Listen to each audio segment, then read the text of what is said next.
Did you know Congress just voted to freeze every state law on artificial intelligence for an entire decade? 60-plus laws that protect your hiring data, your medical scans, even your face on a security camera. Gone with one late-night paragraph. Today we dive into the biggest federal power grab you've never heard of, the hidden lobby money behind it, and the loophole that lets Homeland Security run wild with unregulated AI. Buckle up, stay to minute 6 for a twist that will fry your civic neurons, and drop a comment if you catch the secret code.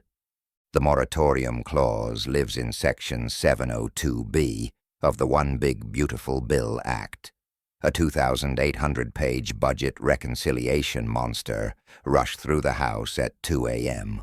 Eastern on May 22, 2025. Section 702B is only 2 sentences, 2 very long sentences.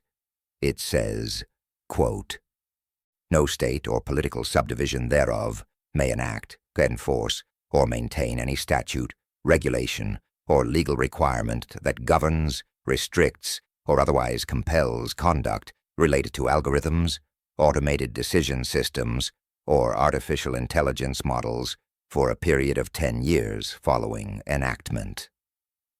Translation: California's AI Safety Act, deleted. Colorado's Algorithmic Accountability Law, deleted. Illinois' biometric rules, adios. Even the brand new Utah AI Parental Consent statute gets nuked before the governor's ink dries. Type freeze if that sounds like federal overreach, or let it ride if you think 50 different AI laws are worse. According to the National Conference of State Legislatures, 1,085 AI-related bills are alive right now in state capitals. TechPolicy.Press counts 66 already signed into law. Everything from discrimination audits in New York to deepfake labeling in Tennessee. A single line in Washington erases them all. Why does Congress claim this is necessary? Proponents argue that a patchwork of state rules strangles innovation and creates compliance chaos. But the U.S. Chamber of Commerce white paper they keep citing was actually ghost-written by outside counsel for the usual suspects: OpenAI, Meta, Amazon, and the International Association of Credit Rating Agencies. Yup, even the people who grade Wall Street want looser AI rules. OpenSecrets reports spending on federal AI lobbying hit $154 million in the first quarter of 2025 alone, more than double the same period last year. Nearly a fifth of that came from 5 companies: Google, Microsoft, Meta, Amazon, and, you guessed it, OpenAI. Cut to screenshots of Senate visitor logs. 3 of the top 10 most frequent visitors in April represented the Artificial Intelligence Policy Alliance, a dark money group that popped into existence 2 weeks before the moratorium vote. Its corporate members, classified, its P.O. Box, Alexandria, Virginia, right around the corner from the offices of, wait for it, Holtzman Strategies, the lobbying shop that wrote the first draft of Section 702B. Nothing to see here, folks. Just democracy in action. We show a money trail graphic. Corporate dollars flow into the alliance, arrows flow into campaign committees, and presto, the moratorium clause appears. Visual break every 30 to 40 seconds to keep the viewer glued. Here's the plot twist the pundits missed. The loudest resistance is coming from the right wing of the Republican Party, the same party that jammed the clause into the bill. Senator Marsha Blackburn shouts, "Don't California my Tennessee AI laws," on Newsmax. Senator Josh Hawley calls the clause constitutional kryptonite. Even Governor Greg Abbott of Texas tweets, "Federal takeover of state AI policy over my dead Lone Star." Why? Deepfake protection for celebrities, local bans on AI-generated child porn, and job displacement audits all poll insanely well with Republican voters. So the moratorium puts red state politicians in the weird position of defending federal supremacy over their own backyard. If you lean conservative, do you back your governor or the House Freedom Caucus on this? Sound off below. All right, you earned the twist.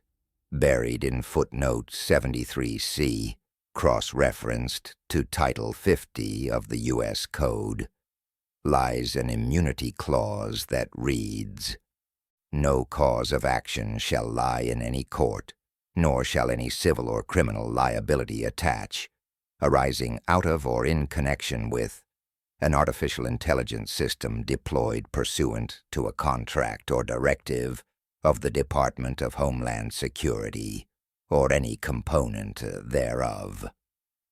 Pause. Let that sink in. Not only does the bill strip the states of power, it also shields federal security contractors from lawsuits if their AI misidentifies you, blacklists your travel, or denies you a job because your resume looks foreign. Visual.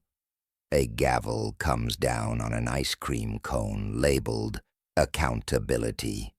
The cone shatters. The ice cream splats. You thought the bill was just a freeze. Turns out it's a freeze and a force field. If you're still here, type IceWall 2025 so I can like your comment and know you made it past the force field. Let's talk practical fallout. California's soon-to-launch Algorithmic Bias Registry, which would require companies to file annual fairness audits, vaporizes Colorado's right to opt out of automated health insurance denials. Poof.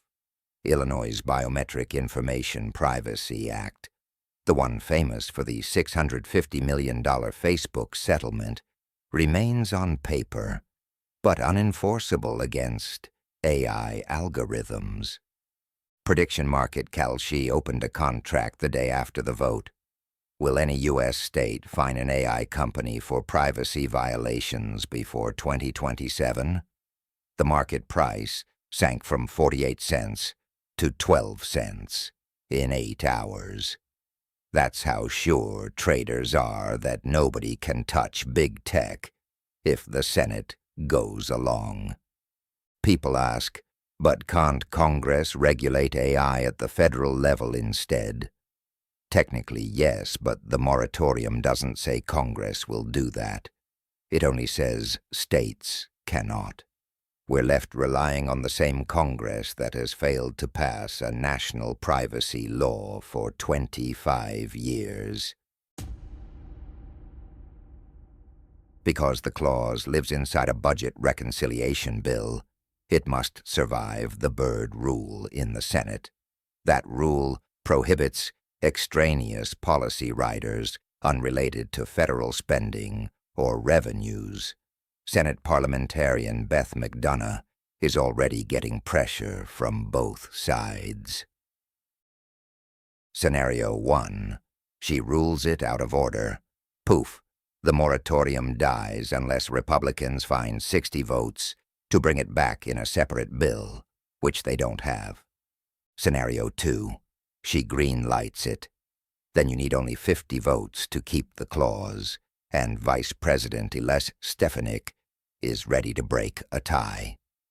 But 5 Republican senators, Blackburn, Hawley, Cassidy, Collins, and Lee, have signaled doubts. Lose 2, the freeze melts. Even if the moratorium passes, lawsuits will fly the next morning. Expect a coalition of state attorneys general to argue that the Commerce Clause does not give Congress blanket authority to silence state police powers for a decade without replacing them with anything. Remember the 2012 Supreme Court case, National Federation of Independent Business versus Sibelius. The court struck down a federal attempt to coerce Medicaid expansion. Legal scholars say the AI moratorium could face the same fate. Also in play, the anti-commandeering doctrine. Congress can regulate states, but cannot commandeer them to refrain from governing entirely, at least not without a clearer tie to interstate commerce.